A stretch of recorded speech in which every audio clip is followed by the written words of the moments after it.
huyu mama amefanya yake. Mama walienda katika msituni, walikuwa na sababu.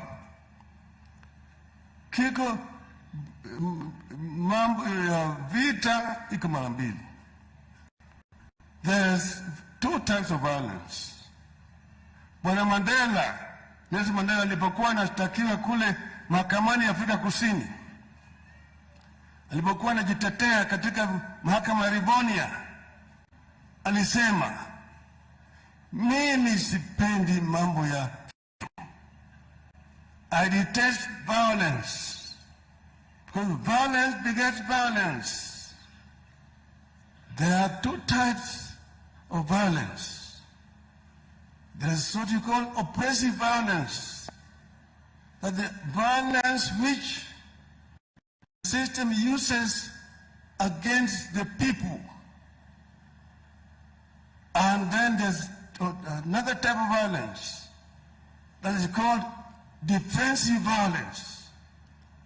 That is the violence which people use to defend themselves against oppression. When the police disperse innocent citizens who are demonstrating, that is called oppressive violence. When the people defend themselves by throwing stones, that is called defensive violence. The two are not the same. We have said our country, that these Mabao use violence to defend our country. And in doing so, our country attained independence. We must therefore create a lasting system that will ensure that we never get back again in a situation where people are going to be oppressed. We must create a society that is understanding and sharing. We must not look at each other as enemies. We must also deal with this issue called ethnicity or tribalism. When Kenyans were fighting for independence, there was no tribalism. People were all united as one people. Mau were detained in Hola, in Manyani, and several islands on Lake Victoria. There is an island of Lake Victoria called Oyamo Island at Mageheta. Waruru Kanja walifungwa huko.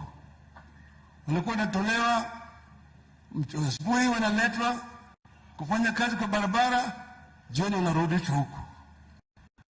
Lakini siku nyingine hao maamao, maana yake walikuwa wanateza na mzungu mmoja hapo, alikuwa anaitwa Kamongo. Walimpiga huyo bwana Kamongo mpaka umua.